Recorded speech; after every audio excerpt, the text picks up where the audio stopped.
Thank you and welcome back again in our Sauti ya Kitaa TV, and today we are here with Mheshimiwa, who I'll give 1 minute at least to introduce himself and tell us 1 or 2, 3 things about him. Welcome. Thank you very much. My name is Charles Nyangi, Nyamohanga. I come from Kuria West constituency, of course it's Bane Ward in Migori County. About me, myself, is that I've had a wide knowledge and experience in politics. I've done politics, this is my 20th year in politics, and I believe I have everything it takes to carry on the mantle of politics in this constituency. Okay, I'm very grateful to know that you are having 20 years experience in politics. Mheshimiwa Charles is vying for constituency Kuria West 2022. What are the things what are the things are pushing you towards taking this position this time round? I think there are many. One is that the people of Kuria West constituency have lacked development. They have been denied their rightful share of development from the government. The leadership of the constituency which is in place right now is highly corrupt. And I say this without any fear of contradiction. I want to say that the people of Kuria West needed to be included, to feel part of Kuria West, to get their bursaries without coercion, without having to look for who knows you, who doesn't know you, whether you are related to the big man. People should get development from government because they are members of this Kuria constituency. And I want to say that nepotism, favoritism, corruption, and even rent seeking, that's a thing we must do away with, which is very rampant in this constituency. Mheshimiwa, if I would just like to check on what you said. You said you've talked about corruption, nepotism, and all that. Yeah. Does it mean that the current government that is in place is like not giving it all to his people? Correct. The current MP gets a lot of money from the government under the CDF kitty. But if you go to the village and ask him, my village person, what did the CDF do last time? It will be hard to get answers. We only see renovations here and there, charging so much money, and there are specific people who have been identified to do tenders. Anybody else cannot get a tender.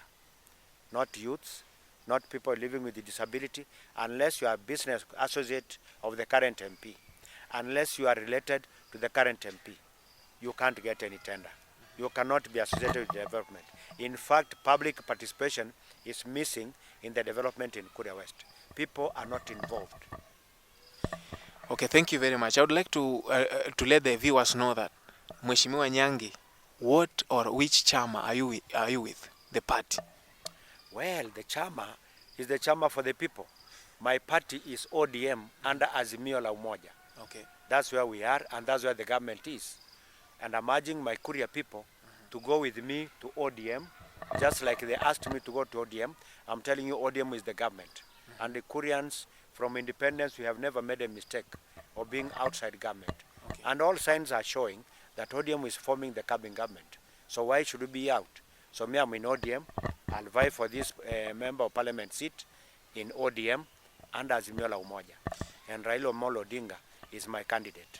Okay, thank you very much. Knowing very clear that you are in ODM. Now that it has been 10 years, everyone is speculating or even saying that it is a transition time. Each and every individual is saying that, including Wazee in the Kijiji and the people from all, cutting across all ages, are saying that this is our time. Yeah. Youths are saying that this is our time. You as Mheshimiwa Nyangi, what can you say about this time? This is our time, true. If somebody has been given time to serve for 10 years, 2 terms, and people are still complaining they are not seeing any development, they would rather now stop and try another person. Okay. Since Uhuru Kenyatta is going home, Obado in Migori County is going home, what stops Mathias from going home? Mathias should go home or climb to another seat, look for Senate, look for governor if he can't, but this seat, he can't continue. The people of Kuria West have suffered long enough. Maybe I would say that Constitution allows him to continue vying for this seat because the Constitution of Kenya gives only the governor and the president 2 terms. But if we continue, I would like to ask you. But I want to tell you, Oh. this is a member of parliament who have not even spoken in parliament for the last 10 years. He has not found reason to go to parliament and say the people's problems in parliament. He is paid to talk in parliament, to represent our views in parliament. For 10 years, he has never found any reason. I think that's good enough to tell him, my friend, time is up, pack and go. Recently, we heard about the coronation in Korea. That there was sat down and said that we have a man that is going to represent us in the MP around Korea West. Yeah. What do you say about that? That's a trick used by failures, political failures. There is one guy moving around here. He took a clique of his relatives to some bush called Nyamohanga, and he said that he has been declared to vie for Korea West constituency. Korea West runs from Taranganya to Masaba. Okay. It runs from Kehancha to Ngochoni. Were those people involved? Those are voters. In fact, we are not going to be, people from Korea East cannot come to dictate on us who to elect. People are transported from Korea East who are relative to that person saying that he was coronated. In fact, it is Nyangi. And I want to tell him that was his own game. The rest of the Korea is not involved. Okay. Me, I want votes from Korea West. Korea West, as I've said, has Bugumbe clan, it has Bukira clan, it has Luos in it, it has Kikuyus in it, it has Somalis, it has all the tribes in Kenya. Okay. Those are the people I'm looking votes from. I'm not looking votes from one clan. Okay. Yes. Thank you very much. Now that you've said that somebody is walking around saying that he was coronated and all that, and we have many people in Korea West, and we are seeing that we have many people who are coming for this seat, meaning this seat is a very nice one around this place. Yes. Are you ready, like Mheshimiwa Charles, to beat all these people in the battle? I'll beat them hands down. I've been in politics, I'm telling you, for 20 years, and I've been able to have an experience of failing in an election and succeeding in an election. That's good experience. But all the people I'm competing with, they have all been failing. Like the person coronating himself has all along been failing. I mean, he has never won any election. So this is our time. He has had his time, his stab on this seat. Yeah. It is now my time, and I believe I've all it takes to lead the people of Korea West. Okay, thank you very much. We've heard it that you have a good history in politics. From 2002 when you were the councillor of this place, and now you came to be MCA around. Yes. You being in leadership by that time, what are some of the things that you can tell or you can put on the table that I did this and that in terms of development and improving the living standard of people around? Yes. I think if I may start, let me start from the past to the present. When I first got a job with as a councillor, that is in 2002, we opened very many roads. Korea was not passable. We were able to open roads. Many Sibania, when I was a councillor for that time, an award called Nyamohanga Award, which went from Nyametaburo to Isibania to Sorore to Hibwa. By the time I was leaving, I created 3 wards. So instead of 1 ward which I was in charge of, now it was able to give Nyabikai ward. I created the Isibania ward, and then I created Nyametaburo ward. Okay. So I think that was a plus. I was able to give birth to give birth to these wards. Therefore, I even created jobs for my fellow people. I also, when I was a councillor, I started Sorore Secondary School with the assistance of Honorable the late, may his soul rest in peace. We started with him Sorore Secondary School. It's going on even now. We started with him Nyasese Dispensary. We also started with him Nyametaburo Secondary School. All these institutions are there. That is my landmark development. When I was a councillor, I became finance chairman. I was the finance chairman of the County Council of Municipal Council of Kehancha. During that time, we were able to buy a grader. We bought a tipper. We were able to staff to buy so many seats that were furniture for the municipal council to run. In fact, I can tell you, these are the things that Obado used to start Migori County. So many lorries were sent to Kehancha. They carried our chairs, they carried our tables and everything. It went to Migori. So I think that was a plus. And when we were councillors, I think we achieved a lot. When I was an MCA, I was able to complete the bus park. It's now up and running in Isibania. Yes. I was able to finish the water project in Isibania. And there is piped water right now to various homes. The project is continuing. I did the dam at the Nyamwini Dam. I started the Nyamwini dispensary. I started, of course it is called Nyamwini dispensary. I also started Murimemanko Primary School. All this I started when I was an MCA. I was able to employ 36 people from Isibania Ward, whom I employed into the county government. All the roads which you see in Isibania town, all the roads, and I'm saying all, they were started by me. I created them. I opened them up. The tarmac road I put using the Kenya Urban Roads Authority. I started it. The street lights in the town, that was my creation. So I would say I am walking tall, my head tall. When it comes to development, people know me.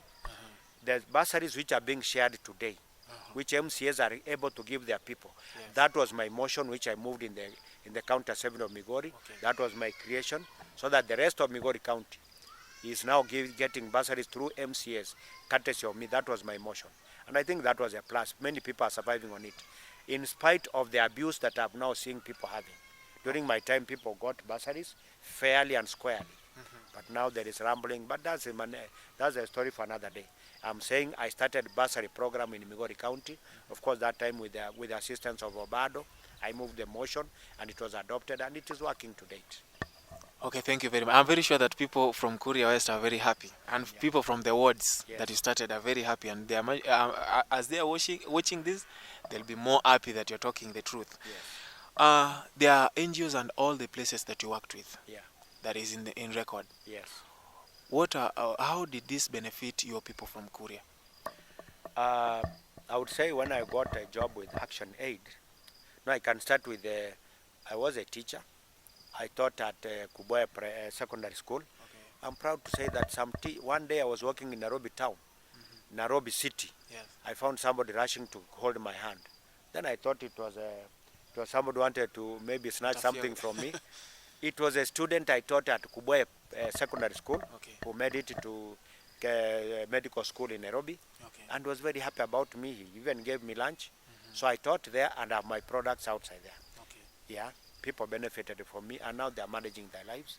When I joined Action Aid, I was able to, from there I joined BAT. BAT, I worked outside Kenya, outside Kuria. I never worked in Kuria. I served Migori, I served Malakisi, and in Malakisi, in all those places, I became the workers' representative in the whole republic. I was negotiating workers' salaries in BAT, and I represented the workers of BAT. If you sacked a worker in BAT, be sure that you are going to meet Honorable Nyangi with you. And they took many to court, and we successfully helped our people to get back their jobs. Then we continued up to the time the company was retrenching people. It was downsizing.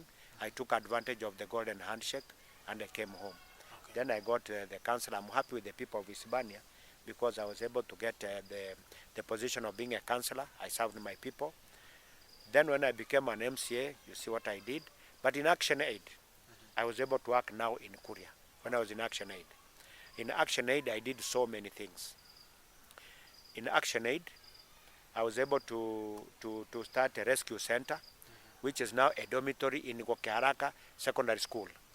I did a very good dormitory for girls as a rescue center, but now it is also being used by the girls learning in that institution.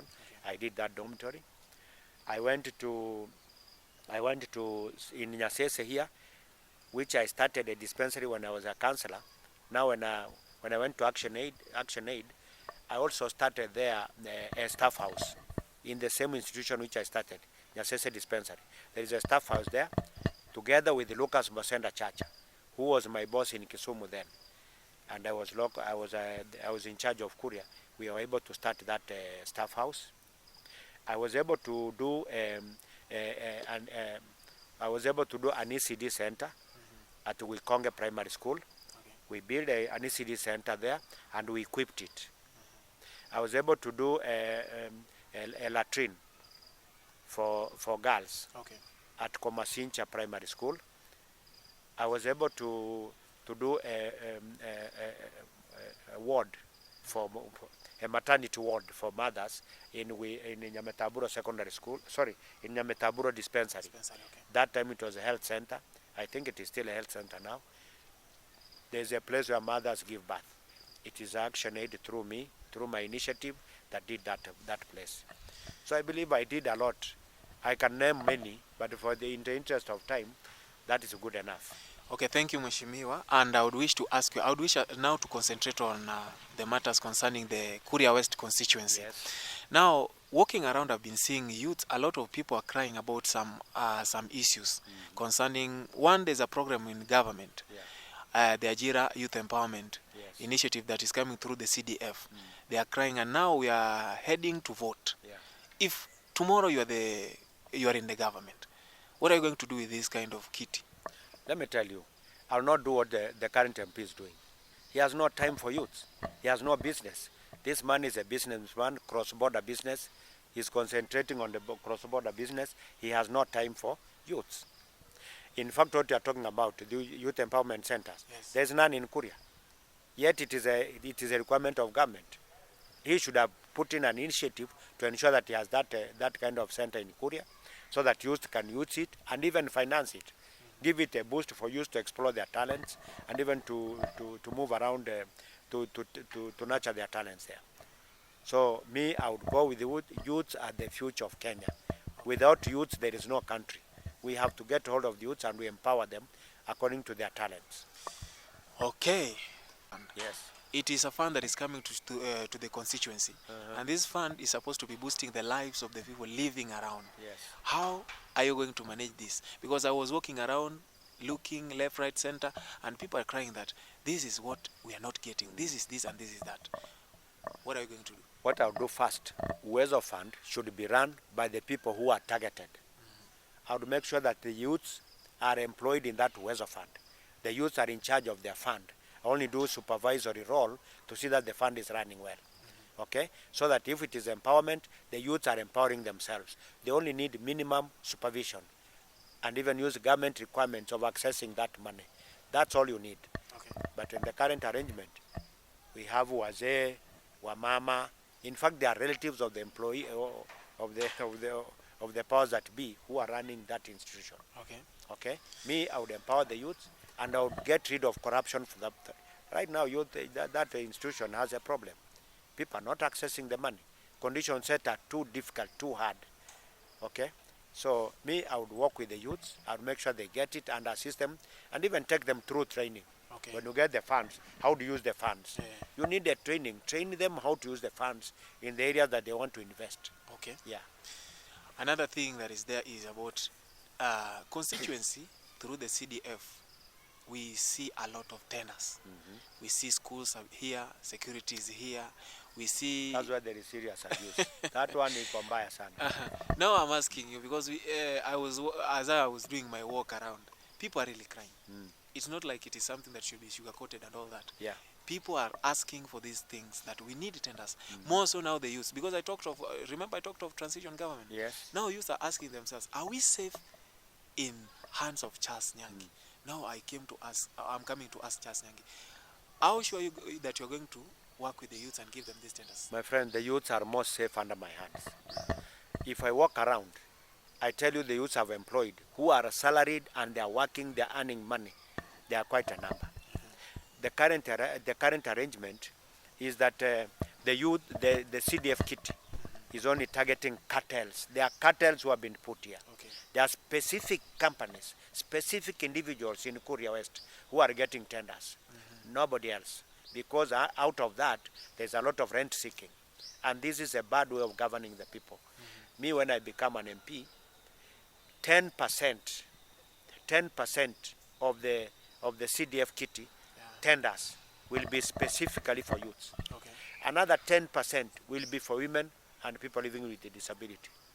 Then the others, the youths and the other common mananchi can now grab it. And it is, I can tell you, there is serious abuse in this particular tender. In the current arrangement, the CDF, when you get a CDF project, say to school A, like here we have Nyamohanga Primary School. Yeah. If there is money allocated to Nyamohanga Primary School, it is allocated, and there is a tender who is sent from CDF office, wewe ndio utafanya ile tender. So there is no tendering, there is no fairness in giving the tenders. What I will do when I become an MP, if I give money, for example, to Sorore Primary School, I will ask them to form a project management committee. That committee will be the one to receive the tenders, float the tender, receive the tender, even do all evaluation and what have you, until they identify a local contractor from that environment. Then when I have, for example, Masaba Secondary, again the people of Masaba will form their committee, they identify their own contractor, so that money is seen to circulate around Masaba. Okay. But in the current arrangement, you find somebody from Isibania is the one doing all the tenders of Masaba, all the tenders, every tender. We have specifically 7 contractors in Kuria West who are doing all the contractors. Any kind of contractor, it must be those 7. And that is a very poor. That's bad. I've heard you touching on a very critical point, that is people with disability. I mean the people living with disability. These are people that are left behind in many cases, or in most cases. Correct. I want to say that the last time I came to Kuria, and that was last year, December, when people were running for their money and they were asking like, pesa ya Christmas. Yes. And the government rolled that to them that there is some money for them. In constituencies or in other governments, we find that these people are left behind, and you find that they are not given even chances in offices. In your tenure, what are you going to do? Or how are they covered? Let me remind them that when I was an MCA in Isibania ward, people living with disabilities, I was able to get them from Kenya Relief. I got them crutches, I got them wheelchairs. So I was able to assist them. I would go with my vehicles, I carry those things for them, I transport them back here. So they were very happy. They got wheelchairs, they got crutches, they got assistive devices to make them move. Since I left, they forgot about that program. And this one I'm saying it, I don't know whether there is, but I'm sure nobody else has tried to do that for them. When I was commissioning the bus park, people got kiosks, and I would say, and it was pata potea. People are picking yes or no. Our DO then was the person running the show. He did yes, no paper, so people would pick. If you pick yes, you have a kiosk. If you picked no, then you don't have a kiosk. And it was the DO running it. But I told him, specifically this toilet, Haita Peter Yo, will specifically give it to women. And we gave it to women, a women group. Another toilet, I gave it to people living with disability. I did not end there. I went and bought them their requirements to run that toilet. I bought them the disinfectants, I bought them the brushes, I bought them the dusters. I was able even to pay one of the employees for 2 months so that they can catch up. I think that one I tried. So when now I become an MP, I'll make sure all people living with disabilities first, they are registered with Kenya Disability, that organization that stands for them. I'll ensure them they are registered. 2, I'll go around looking for donors to assist them. Whatever program they have to empower them, I give them. Then even when I'm empowering groups and youths, I'll be empowering also the people living with disability. They have to form their own groups. Then I'll be empowering them there according to the needs of the time. Yeah, we saw in the last government, the last 5 years, women have been trying to put themselves in the positions of leadership. And now you find their motions failing and all that. And now I believe that if you get chance to be a leader tomorrow in this place, then you'll have a team to support your leadership. Yes. How are you going to work with women? Well, first of all, I'll take their motions to Parliament. And when it comes to the motions, for example, the 2/3 gender rule implementation, I'll be the first one to support it. Because women form a big constituency of voters. We cannot ignore them. We have to walk around with them. When I'll be forming my CDF committee, women will have to be there. It is not good enough to pick. It's good enough to tell women to elect their representatives and give you proposals. So that to give people who are sensitive to their needs. But the current arrangement, people are only picking their girlfriends, they are picking their whatever mpango ya candles, their relatives, they are the people who are in the CDF that they are representing women. No, let women groups themselves propose to give you the people to represent them.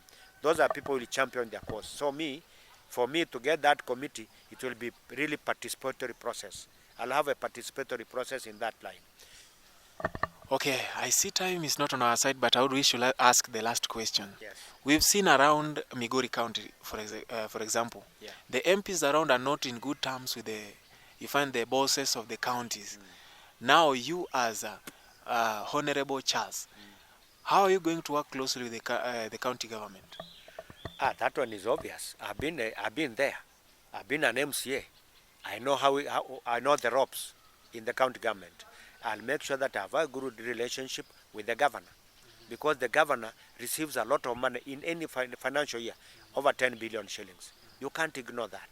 So I'll have to move close to him. I'll give him oversight. I'll give him advice. I'll make friends with him, so that together we help our people. That money does not come for the governor. It comes for the people of Migori. So it is only good advice that the governor whom we are going to elect will be sensitive to be all-inclusive, to include other leaders in his management of the county. Okay. And other leaders here would include MPs like me now. I'll be there. Thank you very much for all your answers. If I give you 1 minute to at least say the last word, what would you say? The last word I would say is that I'm urging the people of Kuria West to try me. I'm up, I'm ready, I'm prepared, I'm ready to serve them. And I'll serve them without fear and without favor. I'll have a change. They'll have a change because the current leadership has actually let them down in many ways. Those are the things I'm going to fix when I become an MP. Okay, thank you very much, our dear viewer. And that was a very nice story from Charles Nyangi Nyamohanga, who is coming to be the MP of Kuria West constituency. Thank you very much for your time. ODM ticket, remember that. On ODM ticket. Thank you. Our ODM ticket under the umbrella of Azimio La Umoja. And Thank Baba you. is the man to watch. Okay. Correct. Thank you very much, and until next time, I'm Victor. Thank you. Asante sana mpenzi mtazamaji wa Kitaa ama Sauti ya Kitaa, na leo nipo hapa na vijana kutoka Kuria West ambao wanasema kwamba hawajapata sukari kwa hii serikali ambayo inapita. Sijui yenu yepi ambao mnaongelea ama yako ni yepi? Nikianza na wewe. Kwa majina kwanza naitwa Patrick Kilonzo kutoka mji wa Sibania. Mimi ni mkazi wa mji wa Sibania. Na kusema kweli katika hii serikali ya wabunge ambayo tulimchagua mheshimiwa ambaye anamaliza mwaka huu, akimaliza ni miaka 10 tangia tumchague. Yeah. Na ukiangalia katika mwaka 2013 mji wa Sibania ndio ulikuwa mji ambao uliweza kumkuza na kumpatia kura nyingi, akaweza kuwa mbunge wa Kuria West. Yeah. Na sisi kama vijana wa kutoka Kuria West, tangia alivyoingia alianza ule ubaguzi katika ajira za vijana, na pia katika zile tunaita kandarasi ama kwa njia ya kizungu ni tenders, ambazo sisi tukiangalia kama vijana wa mji wa Sibania ama Kuria West, kulikuwa na wale mabwenyenye ambao walikuwa wanapatiwa nafasi za kufanya kazi na zile tenda. Ukiangalia kandarasi za vijana, kama kuna mwaka ambao kulikotokea tenda ya kupanda miti katika ofisi ya CDF, na kuna pia tenda ya kutengeneza curtains katika ofisi ya CDF na kupaka rangi. Hiyo tenda ilikuwa imewekwa katika kile kitengo cha vijana na watu ambao walemavu. Lakini ukiangalia wale watu ambao walipatiwa zile tenda, kwanza hawahitimu kwa vijana na si walemavu. Kwa hivyo inamaanisha kwamba serikali ama mbunge ambaye tulimchagua ni mbunge tunasema ni akona binafsi fulani ndani yake. Ndiposa round hii ama wakati huu tukasema ni vyema tujaribu kiongozi mwingine ambaye anaweza kujali masuala ya vijana.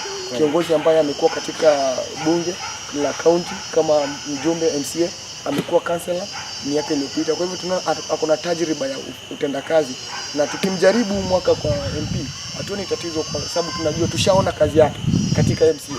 Wanasema jina? Jina lake ni jina ambalo lina tajriba kubwa sana katika mji wa Kuria West. Anaitwa Charles Nyangi Nyamohanga. Ni mchapakazi. Ukiangalia katika hii ward ya Sibania ambayo amekuwa akiwa MCA ama mjumbe wa ward, kuna kazi nyingi ambazo amefanya, na pia katika ile kandarasi za akiwa first time MCA utapata kwamba alikuwa anagawana kwa makabila yote. Ukiangalia mji Isibania una makabila mengi sana. Na sidhani kama kuna kabila lolote ambalo lilikuwa linalalamika kwamba tumetengwa. Ukiangalia kwa ofisi yake aliyekuwa anasimamia alikuwa ni dada wa kijinsia ya Kiislamu ama Msomali. Kwa hivyo unaona ni mtu ambaye alikuwa anaangalia pande zote. Kwa hivyo tuwezi sema akona ile binafsi wa kikabila ama la. Ni mtu ambaye akipata nafasi ya ubunge basi tunahakika atafanya kazi nzuri. Mtazamaji umeupata na habari ndio hiyo. Ngoja ni nitafuta mwingine tuone kama anasema vipi. Nawe jina nani na yepi ambao? Naona tena kuna mwingine hapa na atupe na pia hoja lake. Okay. Ninaitwa John Paul, ni mkazi wa Isibania Ward. Na mimi ni kijana wa Kuria West. Kwa muda huo ambao tumekuwa na uongozi ambao umepita, kwa kweli haujatunufaisha kama sisi kama vijana. Kwa upande huu wa Isibania, nataka nikwambia kwamba Isibania imekuwa ni sehemu ambayo ilikuwa imembeba Mheshimiwa Mathias. Ilimpa kura kwa wingi sana. Ukiangalia namba kubwa ya mahali hapa ni vijana ndo wengi na ndo walipiga kura kwa wingi. Lakini hao vijana wamekuwa wanatumika. Tukiangalia hata vijana ambao wamekuwa karibu na yeye ni watu ambao wametumika kama kukanyaga ili ajipate kujinufaisha. Amekuwa mbinafsi sana. Kwa kweli tunateseka. Unasema kwa kweli mnateseka, lakini ngoja nikuulize. Nimesikia kwamba kuna mtu ambaye amepewa chance ama amefanywa coronation. Kuja nyinyi kama Wakuria wamefanya coronation. Ya kwamba kuna mtu mahali mmeshateua kwamba yeye ndiye atasimama na kuchukua that chance. My friend, wacha nikwambie. Unajua hizi vitu za kufanya mtu kuendosiwa vinafanyika kila sehemu kwa njia tofauti tofauti. Mfano kama jamii ya Wakuria, sisi ili kitu hicho kifanyike lazima kuwepo na wazee. Wazee waitwe, na hizi tuna jamii kama tukisema kwa upande huu wa Kuria West tuko klani mbili, kuna Bugumbe, kuna Bukira. Na kama klani moja itakuwa inataka kufanya kama kwa mfano Wakira mfano, lazima involve wazee ambao wana umri mkubwa. Lakini ukiangalia kile kitu ambacho kilifanyika pale ni mtu kamchukua dada yake, kamchukua mama yake, na kamchukua ndugu yake, wakaenda wakakaa pale, watu wawili watatu. Ila labda naweza nikasema labda ni strategy yake kujifikiria, lakini sisi kama watu wa Kuria West hatujamwendosi mtu mpaka muda huu. Na nataka nikwambia kwamba yule bwana amekuwa kwenye kinyang'anyiro kwa miaka mingi. Tunavyomuelewa. So yule bwana ni mfanyabiashara wa siasa. Kufanya hivyo ila labda mwingine akaja akaanguka, yeye anapewa nini? Ajira. So yule bwana hakuna mtu tumeendosi. Okay. Ni kitu tunakuhakikishia sure kabisa, na hivi bado tunakuhakikishia kwamba tunaenda kutoa mtu mmoja ambaye tutafesi huyu Goliath ambaye yupo kwenye uongozi sasa hivi. Asante kabisa, labda nimpe mtu mmoja atuambie kwamba ningependa kuchangia hapo. Sisi tuna endorse mtu ambaye tunaona track record yake. Na wananchi ndio wataendorse mtu. Na sisi ndio tutaamua kama wapiga kura. Na tushaona mwelekeo ambapo tunaenda. Okay, labda nimpate mtu mmoja wa mwisho na atuambie kwamba yeye anaona nani. Hapa tumefikia kwamba endorsement. Wewe una endorse nani? Mimi kwa majina naitwa Nyamohanga, natokea Bukira East Ward huko Kianja. Mimi niko na Nyangi kwa sababu nimemkubali kwa maendeleo yake. Kwa watu ambao wanakutizama wakati huu unawaambia Nyangi ni nani na mbona unamwendorse? Nyangi ni aliyekuwa MC Isibania Ward, anakuja na chama cha ODM, Azimio Tosha. Lazima tukue serikalini. Una jambo? Mimi nina jambo. Kwa majina naitwa Patrick Kiboke, natoka katika Makerero Ward. Lakini mimi kwa kweli kwa uongozi ambao tumekuwa nao ambao kwa Mheshimiwa Mathias Robi Nyamade, vijana kama wa Makerero pamoja na vijana wa Isibania tumeteseka sana kwa uongozi ambao Mheshimiwa amechukua. Kwa hivyo kwa wakati huu sisi tumekaa chini kama vijana wa Makerero na tumefikiria tukaona kwamba kwa kweli tumenyanyasika kwa hiyo miaka 10 imetosha. Lakini kwa wakati huu tumesimama kama vijana, tumeamua kwamba tunaenda kumsimamisha mtu mmoja ambaye tutaweka katika kinyang'anyiro cha mwaka huu ambapo vijana na wamama ambaye hatakuwa na ubaguzi. Kwa sababu katika mji wetu wa Isibania tuko na kabila mbalimbali. Lakini hata makabila wanalia kwa sababu wametengwa. Wamewekwa ni kama si wananchi wa Kenya. Huyu mtu ambaye mnamteua ni kijana mwenzenu ama ni nani? Sisi tunamtegua ambaye ni kiongozi ambaye ni katika uongozi na ni mchapakazi ambaye ni Nyangi Nyamohanga. Ndiye tumemtegua. Asante. Labda kama sijakuacha nyuma, kaka unaweza sema nini? Kwa kweli wakati mwingine unaweza ukawa umezoea kitu mpaka kikakukinai, ikabidi ufanye mabadiliko. Sasa kulingana na uongozi uliopo, kwa tumechoka nao. Mheshimiwa ambao yupo sasa hivi kama mbunge wa Kuria West ashafanya kazi ya tamu ya miaka 10, lakini upande wa Bukira tunaona maendeleo. Ile kitu ambacho tunaona ni innovation, na ile tunadanganya kwamba amefanya maendeleo. Mimi kabla nina kitu ambacho naweza nikasema kwamba hajafanya, ambacho kweli kineko wazi. Kwa sababu kwanza Mheshimiwa Mathias Robi Nyamohanga angekuwa mtu ambaye anajali Bukira West kwa jumla, ile barabara ambayo amejenga kutoka Nyamohanga kwenda Nyankole na barabara ambayo amejenga kutoka Mabera kwao kwenda Motemorabu, ile barabara angefanya usawa. Tuko na barabara moja ya kutoka Pebo Junction mpaka Kumumwamu, na kwa barabara nyingine inatoka Soroseti mpaka Kugipimo. Angefanya usawa, ajenge barabara moja kama ni ya Pebo mpaka Kumumwamu ama kutoka Soroseti mpaka Kugipimo, kuliko amejenga barabara zote kwao ambapo ni Bugumbe. Kwa hiyo tunamwona kwanza ni binafsi, ili hawezi akataa, kwa sababu barabara zinaonekana zipo na kweli zipo, lakini hapa barabara ziko. Akuja hapa kutudanganya, kupalilia barabara, sio kulima, anapalilia, anatuambia amelima barabara. Unaona? Sasa ukweli ni kwamba wakati wake sasa apumzike, apatiane nafasi kwa kiongozi mwingine atakayemsaidia hatamu, kwa sababu ameshindwa kazi. Atakayendeleza kazi hiyo. Sasa tunachoomba ni kwamba yeye astaafu, atafute ngazi nyingine, kama ni ugavana, kama ni hata hiyo hawezi. Unaona? Ama aende nyumbani. Enda nyumbani. Sasa katika ngazi ya ubunge huu ameshindwa kutimiza haja ya Wakuria West. Asante sana. Asante sana nyinyi nyote kwa maneno yenu yote, lakini sasa nasema kwamba hadi siku nyingine tutazidi kupatana hapa, na hapa ni Sauti ya Kitaa. Inshallah. Kwa majina anajulikana kama Mulava, na kupa taarifa kutoka Sauti ya Kitaa Online TV. Kama tulivyoweza kusema hapo awali, tutakuwa tunakujuza kila kitu ambacho kimeweza kutokea nje na hata ndani ya mtaa, isipokuwa siku ya leo tupo kwenye kipindi cha kikaango, naenda kupiga story na Mheshimiwa mbunge mtarajiwa wa Kuria West, mgombea wa kiti cha ubunge Kuria West, na naenda kumpatia nafasi aweze kujitambulisha ili wapenzi watazamaji waweze kumfahamu kwa undani zaidi. Majina naitwa Charles Nyamohanga. Mimi ni mzaliwa wa Hispania wote, na nimekaa Hispania, sasa hivi nakaa hapa. Kwa hivyo nimekuwa mwenyeji wa Hispania, lakini sasa mimi nataka kiti cha ubunge wa Kuria West constituency. Okay, kuna baadhi ya maswali ambayo yamekuwa ya headline kwenye mitandao ya kijamii, mojawapo ikiwa ya kwamba umeshakuwa MCA katika mji wa Hispania na umeweza kuhudhuria, na watu wamekuwa na maswali ya kwamba ni nini ambacho kimekuvutia sana ukaweza kwenda kugombea kiti cha ubunge. Mimi nafikiri nimevutiwa na mambo mengi. Moja, matatizo ya watu wetu wa Kuria West, kilio chao ambapo hawapati basari, hawapati maendeleo, ubaguzi katika uongozi, kutohusishwa kwa maendeleo. Hayo ndio mambo yamenivutia kuja kwa kukipigania kiti cha Kuria West.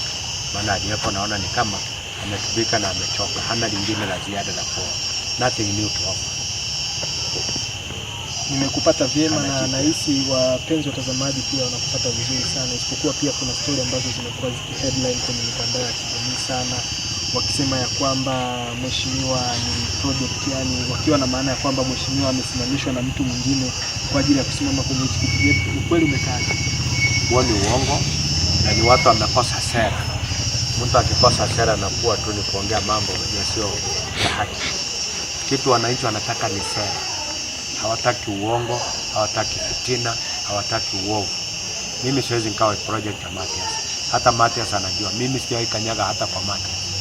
Wale wanaenda huko wanawakuta wale wengine. Mimi sijawahi kata kwa Mathias. Mathias hatujawahi shirikiana, manake uongozi wake mimi niliokataa tangu 2013 tulipochaguliwa naye, na mimi sina shughuli naye. Watu watakuuliza kwa nini kama Nyangi amefanya maendeleo yao yote, tunaona mabarabara, street lights na nini, mbona akaanguka kura? Si watu wa Hispania wote waliangusha. Hii ni mipango tulikuwa na Mathias, chama kimoja cha Jubilee, lakini mnakumbuka vizuri dakika za mwisho kwenda nomination nilifukuzwa kutoka Jubilee. Alinifukuza, nikayumba kwenda kupata chama cha DP, tukaanza kung'ang'ana na kura mimi na Momokoro, tukapasua hiyo kura, basi ODM ikachukua kiti. Sikukosa kura kwa sababu eti nilikosa watu, ni kwa sababu nilikuwa mismanaged na Mathias akanipeleka fujo na fitina kwa DP, deputy president, na nikafukuzwa kutoka chama. Na hiyo ni wazi, watu wa Isibani wanajua.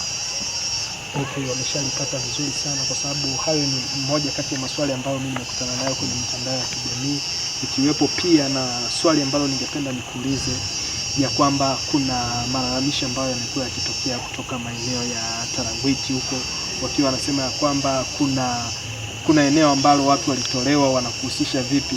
Unazungumziaje kuhusu hilo swala? Hilo eneo kwa kweli ni eneo lao babangu mzazi marehemu Samuel Nyamohanga alinunua kutoka kwa Morange Werema mwaka wa 68. Hata wakati title deed zilikuja, wakati wakianza kutoa title deed mwaka 74, title deed iliyotokea first owner wa hiyo land ni baba yangu Samuel Nyamohanga marehemu. Lakini sasa wale walituuzia shamba, na hili si sisi tu, imefanyika kwa jamii nyingi. Waliouza mashamba wakaenda Mugumu, wakahamia Mugumu. Mugumu ilikuwa poko haikariki, walirudi tena kuja kudai yale mashamba waliokuwa wameuza. Stakabadhi ziko, kila kitu kiko, tuko na title deed. Lakini nataka niambie wananchi wa Kuria West kwamba mimi katika urithi tuliopewa na babangu Samuel Nyamohanga tuliochukua pale, mimi sina kipande hata kidogo namna hii pale Tarangwiti. Mimi nilipopata urithi wangu uko Sorole, eneo la Sorole. Baba alikuwa na wanawake 5. Tuko vijana 28. Hata kama ukiwa wewe bwana mwandishi wewe kwanza huna shamba pale. Alafu vijana walioko kwa hiyo urithi ni 28. Wewe utakuwa na sauti gani wa kuambia lolote? Hauwezi. Sasa mimi nilipoona imekuwa shindikana, ili kuwasaidia nikiwa kiongozi, nilichukua ile familia nikainunulia shamba eka 2 bali naitwa Nyamohanga. Nikawachukua kaja wakaiangalia, wakakubali. Nikamwambia hameni mje niwape stakabadhi. Lakini warudi wakachochewa, wakasema hawezi hama, watakufa kwa hiyo shamba, hata kama sio yao watakufia hapo. Mimi maskini wa mtu ningefanya nini? Unaweza kuwanunulia shamba. Niliwanunulia shamba eka 2 na wao wanajua, lakini kuna mmoja wao akawapa taarifa mbaya, akawatumia vibaya. Kizungu tunasema he misled them. Mpaka wakaamua kuacha hilo shamba, wakarudi kwamba waende kufia kwa shamba la babu yao, bila kufahamu kwamba lile shamba lilishanunuliwa, linamilikiwa na watu wengine, title deed yaliona. Alafu ina kubomoa shamba. Wale ndugu zangu hawakwenda kulibomoa tu, walikuwa na court order. Ni kesi ilifanyika mahakamani, wakatolewa na court order. Kwanza walienda, ndugu yangu mkubwa anaitwa Thomas Mara, alienda akawaonya kwamba tunakuja kuhamisha, tafadhali hama. Akaenda akaambia kwa ofisi ya chief Nyametaburu, akawapeleka pale. Chief akamwambia kama hamuhami lete stakabadhi. Walikosa. Lakini baadhi ya ile familia baada ya kugundua ilifanya makosa, saa hizi wanamulilia yule aliyewapotosha wasichukue ile shamba lililonunuliwa, wanawalilia. Lakini sasa wakati huu tayari ilipokataa kwenda kwao, ilishaipeana kwingine. Sina la kufanya. Ni sawa na nahisi wapenzi watazamaji wameweza kusikia maswali ambayo nimekuuliza, lakini nilikuwa naomba mheshimiwa mbunge mtarajiwa uweze kuniruhusu nikuulize swali moja la kinafiki, labda sijui kama nitakuwa ni. Tafadhali uliza yote ili wasikilizaji wetu swali ambalo lina headline sana. Yes. Ambalo linasemekana kwamba title deed ya shamba la shule yako lipo kwa mheshimiwa mbunge Mathias, na watu wamekuwa wakieneza sana hizo story, tukasema ukweli umekaaje kutoka kwako wewe mwenyewe? Sasa hivi ninapoongea na wewe sasa hivi nilichukua milioni 17 kujenga shule ya Goshen, ambayo hiyo shule imeajiri sasa hivi watoto wetu 32 people. Wanapika, wanafanya usafi, wanafundisha watu 32 wanaofaidika na huo mradi. Nilichukua milioni 17. Nimelipa huo mkopo mpaka saa hizi ni milioni 9. 9 million bado nalipa. Na hata niko na statement kwa nyumba. Ningejua ulizo sana ningekuletea. Lakini siku ya pili nitakuja na bank statement. Loan statement ya hiyo shule ni kuonyesha. 9 million is still pending. Sasa nakuuliza bwana, kweli kama mtu bado nadaiwa 9 million I'm still paying, title deed itatokaje iende kwa Mathias? Na loan bado inalipa. Haya, hata kama ni 3 tuseme, title deed itatokaje kwa benki iende kuwekwa na Mathias na loan bado inalipa? Huo ni uzushi. huo ni uzushi, ni watu tu wamepanga njama za kunivuruga mimi. Lakini najua kwamba mimi I'm leading the pack, nimeongoza hao watu. Sasa ili wanajaribu kuniweka nini? Kama loni ni shida.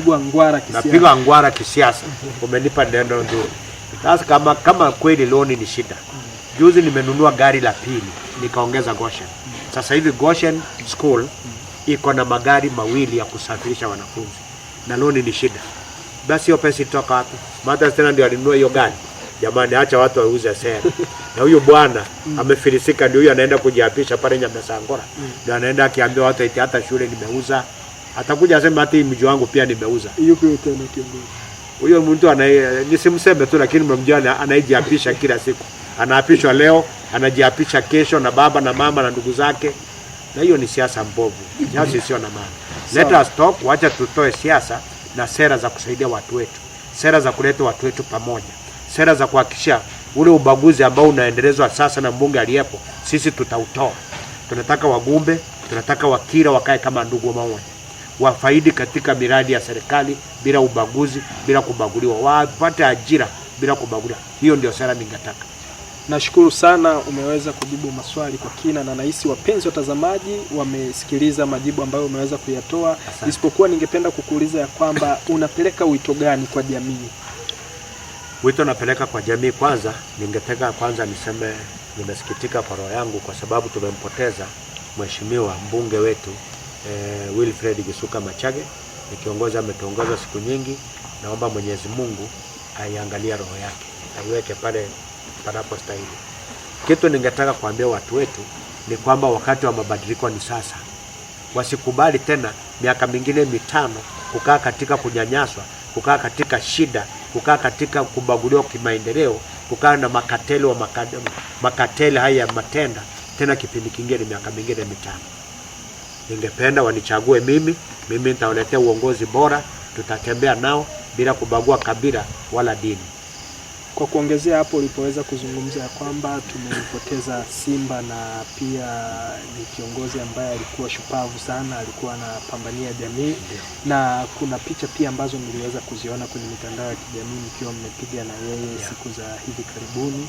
Na je, labda mliweza kuzungumza kitu chochote ambacho unaweza kaambia jamii? Tuliongea mambo mengi na simba. Mimi natafuta kura ya kuwa mbunge wa Kuria West. Na najua siwezi pata kiti nikiwa mwenyewe, lazima nisaidike na watu wengine. Nataka kusaidiwa pia na watu wengine. Okay? So nataka niseme hivi, nilienda mpaka Machakos kumsalimia simba. Machage kwanza kijana yake ameoa dadangu. Nijulikane hiyo. Kwa hivyo manake huyo ni baba yangu. Jambo la pili, ili nisimame kura, nisingetaka nipingane na simba. Nilienda kumuomba akubali aniachie kiti. Miaka yake ni mingi, yeye ni mzee, mimi ni kijana ninakuwa. Nilienda kumhimiza, alikubali hilo swali. Kwa kudra Mwenyezi Mungu, alikubali kwamba ameniachia kiti na atanisaidia kampeni, lakini hata hivyo usia wake watu wetu wanaujua aliyosema. Kwa hivyo anajua waliojua, hata ile nyenzo zote za uongozi aliniachia. Kwa hivyo tutaendelea na kazi. Mlivyoweza kusikia, ameweza kuzungumza mengi mbunge mtarajiwa wa Kuria West, Hon.Mathias Nyangi Nyamohanga. Usikose kutufuatilia kwenye mitandao ya kijamii, Facebook, YouTube pamoja na Instagram kwa jina la Sauti ya Kitaa Online TV. Asante.